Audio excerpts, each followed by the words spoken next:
भगवान राम पर अत्यंत लंबी प्रेरणादायक सुविचार कथा। अयोध्या नगरी में एक समय ऐसा था जब हर ओर खुशहाली थी। उस पवित्र भूमि पर भगवान राम का जन्म हुआ, एक ऐसा अवतार जो सिर्फ राजा बनने के लिए नहीं बल्कि मानवता को सच्चाई, त्याग और धर्म का मार्ग दिखाने के लिए आया था। राजा दशरथ के महल में चारों पुत्र बड़े हो रहे थे, राम, भरत, लक्ष्मण और शत्रुघ्न। लेकिन उनमें सबसे अलग थे राम। बचपन से ही उनके व्यवहार में शांति, करुणा और सत्य झलकता था। गुरुकुल में शिक्षा लेते समय भी उन्होंने कभी अहंकार नहीं किया। एक दिन गुरु वशिष्ठ ने राम से पूछा, हे राम, तुम्हारे जीवन का उद्देश्य क्या है? राम मुस्कुराए और बोले, गुरुदेव, मेरा जीवन दूसरों के कल्याण के लिए है। अगर मेरे कारण किसी का भला होता है, वही मेरा सबसे बड़ा धर्म है। उनके इन शब्दों ने सभी को चौंका दिया। इतनी छोटी उम्र में इतनी गहरी सोच, यही तो राम को मर्यादा पुरुषोत्तम बनाती है। समय बीतता गया। जब राम का विवाह सीता से हुआ, तब अयोध्या में खुशी का माहौल था। लेकिन ये खुशी ज्यादा समय तक नहीं टिक पाई। राजा दशरथ ने राम को राजा बनाने का निर्णय लिया, परंतु तभी एक बड़ा मोड़ आया। कैकेयी ने अपने 2 वरदान मांग लिए, राम का वनवास और भरत का राज्याभिषेक। ये सुनकर पूरा महल दुख में डूब गया, लेकिन राम के चेहरे पर कोई शिकन नहीं थी। राम ने कहा, पिताजी का वचन ही मेरा धर्म है। यदि मुझे 14 वर्ष का वनवास जाना पड़े तो मैं खुशी खुशी जाऊंगा। सीता और लक्ष्मण भी उनके साथ वन में चले गए।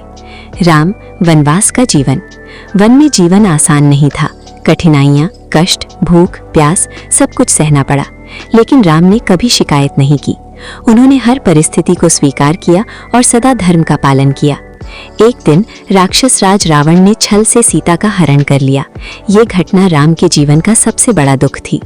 राम ने सीता को वापस लाने के लिए संघर्ष शुरू किया। इस दौरान उनकी मुलाकात हनुमान से हुई, एक ऐसा भक्त जिसने अपनी भक्ति और शक्ति से इतिहास रच दिया। हनुमान ने लंका जाकर सीता का पता लगाया और राम को समाचार दिया। इसके बाद राम ने वानर सेना के साथ लंका पर आक्रमण किया। धर्म और अधर्म की लड़ाई। ये युद्ध केवल 2 व्यक्तियों के बीच नहीं था, बल्कि धर्म और अधर्म के बीच था। राम ने रावण से कहा, यदि तुम सीता को सम्मान के साथ लौटा दो तो मैं तुम्हें क्षमा कर दूंगा। लेकिन अहंकार में डूबे रावण ने यह प्रस्ताव ठुकरा दिया। अंततः युद्ध हुआ और राम ने रावण का वध किया। ये जीत सिर्फ राम की नहीं थी, बल्कि सत्य, धर्म और न्याय की जीत थी।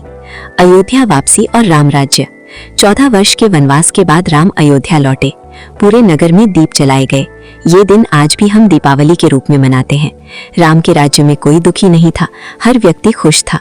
न्याय, सत्य और धर्म का पालन होता था। इसी को राम राज्य कहा जाता है। सीख, सुविचार। सच्चाई और धर्म का मार्ग कठिन जरूर होता है, लेकिन अंत में जीत उसी की होती है। परिस्थितियां चाहे कितनी भी कठिन क्यों ना हो, अपने कर्तव्य से कभी पीछे नहीं हटना चाहिए। अहंकार इंसान को विनाश की ओर ले जाता है, जबकि विनम्रता उसे महान बनाती है। त्याग और धैर्य ही सच्चे इंसान की पहचान है। अंतिम संदेश। भगवान राम की ये कहानी हमें सिखाती है कि जीवन में चाहे कितनी भी कठिनाइयां आए, अगर हम सत्य, धैर्य और धर्म का साथ नहीं छोड़ते तो अंत में विजय हमारी ही होती है। भगवान राम की अत्यंत विस्तृत, गहरी और लंबी सुविचार कथा। अयोध्या नगरी, जहां हर सुबह मंदिरों की घंटियों से होती थी, जहां लोग प्रेम, शांति और धर्म के मार्ग पर चलते थे, उसी पवित्र भूमि पर जन्म हुआ भगवान राम का, एक ऐसा अवतार जो मानव रूप में ईश्वर थे। राजा दशरथ के महल में खुशियों का माहौल था। चारों राजकुमार बड़े हो रहे थे, राम, भरत, लक्ष्मण और शत्रुघ्न। लेकिन राम में कुछ अलग था। उनकी आंखों में करुणा, चेहरे पर शांति और मन में असीम धैर्य। बचपन और संस्कार। गुरुकुल में जब सभी राजकुमार शिक्षा ग्रहण कर रहे थे, तब एक दिन गुरु वशिष्ठ ने सभी से पूछा, जीवन में सबसे महत्वपूर्ण क्या है? सबने अलग अलग उत्तर दिए, धन, शक्ति, यश। लेकिन राम शांत रहे। गुरु ने पूछा, राम, तुम क्यों मौन हो? राम ने धीरे से कहा, गुरुदेव, मेरे लिए सबसे महत्वपूर्ण है धर्म और दूसरों का कल्याण। गुरु वशिष्ठ मुस्कुराए, राम, तुम केवल एक राजकुमार नहीं, बल्कि युगों के मार्गदर्शक हो। विवाह और जीवन का मोड़। समय बीता और राम का विवाह सीता से हुआ। ये विवाह केवल 2 लोगों का नहीं, बल्कि 2 आत्माओं का मिलन था। सीता ने राम से कहा, प्रभु, मैं हर परिस्थिति में आपका साथ निभाऊंगी। राम ने उत्तर दिया, सीते, तुम्हारा साथ ही मेरी सबसे बड़ी शक्ति है। वनवास, जीवन की सबसे बड़ी परीक्षा।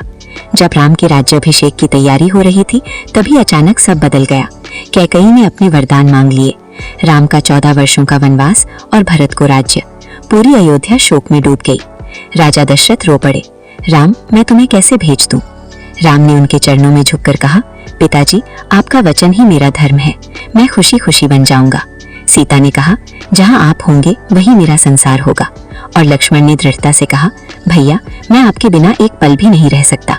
वन का संघर्ष और सच्चाई। वन में जीवन कठिन था, लेकिन राम के चेहरे पर कभी दुख नहीं आया। एक दिन एक ऋषि ने पूछा, राम, क्या आपको अपने राजमहल की याद नहीं आती? राम मुस्कुराए, जहाँ संतोष है वही सच्चा सुख है। सीता हरण सबसे बड़ा दुख। एक दिन राक्षस राज रावण ने छल से सीता का हरण कर लिया। राम जब लौटे और सीता को नहीं पाया तो उनका हृदय टूट गया। राम ने आकाश की ओर देखा और कहा, हे प्रकृति, मेरी सीता कहाँ है? लक्ष्मण ने उन्हें संभालते हुए कहा, भैया, हम हार नहीं मानेंगे। हनुमान से मिलन, भक्ति की शक्ति। राम की मुलाकात हुई हनुमान से, एक ऐसा भक्त जो केवल सेवा और समर्पण जानता था। हनुमान ने कहा, प्रभु, आपका कार्य ही मेरा जीवन है। राम ने उन्हें गले लगाते हुए कहा, हनुमान, तुम मेरे सबसे प्रिय हो।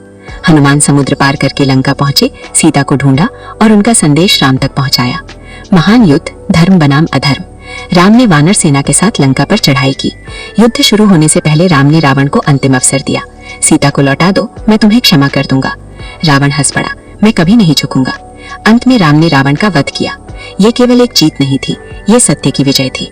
अयोध्या वापसी और दीपों का उत्सव। 14 वर्षों के बाद राम अयोध्या लौटे। पूरा नगर दीपों से जगमगा उठा। आज हम इसे दीपावली के रूप में मनाते हैं। राम का राज्य शुरू हुआ जहाँ हर व्यक्ति खुश था, न्याय था, प्रेम था। गहरी सीख, सुविचार। धैर्य रखने वाला इंसान ही सच्चा विजेता होता है। जो अपने कर्तव्य को सबसे ऊपर रखता है वही महान बनता है। सत्य की राह पर चलना कठिन है, लेकिन यही जीवन का असली उद्देश्य है। अहंकार अंत की शुरुआत है और विनम्रता सफलता की पहचान। अंतिम भावनात्मक संदेश।